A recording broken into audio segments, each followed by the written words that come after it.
আপনার উপদেষ্টাদের বেতনের টাকা যথাসময়ে যদি রাষ্ট্র পরিশোধ করতে পারে, সচিবদের বেতনের টাকা, পুলিশের বেতনের টাকা, যাদের অস্ত্রদেরকে পঙ্গু করেছে, যদি রাষ্ট্র যথাসময়ে পরিশোধ করতে পারে, তাহলে হাসপাতালের টাকা কেন পরিশোধ হয়?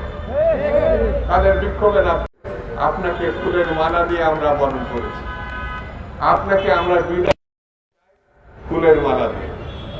সেই পরিস্থিতিটা রাখো, যাতে ফুল নিয়ে আপনাদের সামনে গেছে, যেন ফুল নিয়ে আপনি চলে যাওয়ার সময় আমরা যেতে পারি।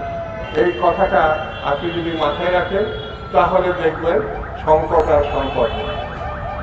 বন্ধুরা, আমরা এই সরকার প্রধান হিসাবে ডক্টর মোহাম্মদ ইউনূস সাহেবকে সমর্থন শুধু দিয়ে নাই, তার গতিপথ যাতে আরো ত্বরান্বিত হয়, আরো চমৎকার হয়, সুন্দর হয়, সেই ধরনের যা কিছু সহযোগিতা আমরা তাকে এখনো করছে, ভবিষ্যতেও করছে।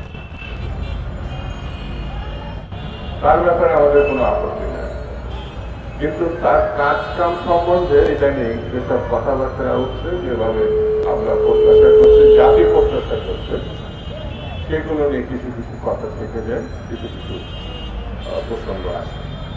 সরকার সংস্কারের প্রশ্নে খুবই পরিকর্মা, কিন্তু 6 মাসের যে সংস্কার, সেই সংস্কার সম্বন্ধে দেশবাসী কিছুটা উদ্বিগ্ন, আমরা উদ্বিগ্ন। তারা কি করেছে এটা আমরা জানি না, তবে এতটুকু জানি বাজার ঠিক হয় না। বাজারে যে আগুন জ্বলছিল সাধারণ মানুষের কাছে, সে আগুন এখনো নেবে না। বাজারে যে চোর ডাকাত খুনি লুটেরা তাদের সিন্ডিকেট ছিল, তাদেরকে ধরা সম্ভব হয় না, তাদেরকে জেলে ভরা সম্ভব হয় না।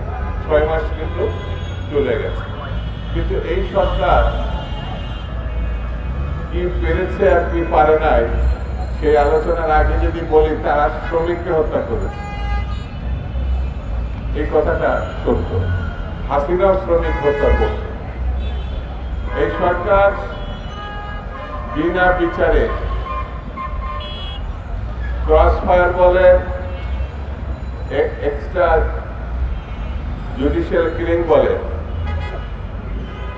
যাই বলে, হাসিনা যেমন খুন করেছে বিএনপি নেতা কর্মীকে, এই সরকারও খুনের ইতিহাস শুরু করেছে কুমিল্লাতে। এটা তো অস্বীকার করা যাচ্ছে না। শ্রমিক হত্যা হয়েছে, রাজনৈতিক দলের নেতা হত্যা হয়েছে, পার্থক্যটা কি? এটা যদি কেউ প্রশ্ন করে, তাহলে জটিলতা তৈরি হয়। এই কাজের জন্য আপনাকে আমরা অভিনন্দন করব, আপনাকে সমর্থন দেব, তাহলে তো বিভ্রান্তি সৃষ্টি হবে। অনতি বিলম্বে দোষী ব্যক্তিকে আইনের আওতায় আনতে হবে, অনতি বিলম্বে। না হলে মানুষের মধ্যে, রাজনৈতিক নেতা কর্মীদের মধ্যে জন অসন্তোষ, বিক্ষোভ রোমায়িত হচ্ছে, তা পেটে পড়ছে না, সেটি কোনোভাবে না। যারা আপনাকে ক্ষমতায় বসিয়েছে, সেই ছাত্ররা এখন চিকিৎসা পাচ্ছে না, তাদেরকে বিক্ষোভ করতে হচ্ছে, তাদেরকে রাস্তায় নেমে আসতে হচ্ছে। এর থেকে দুঃখজনক ঘটনা জাতির জন্য আর দ্বিতীয়টা থাকতে পারে।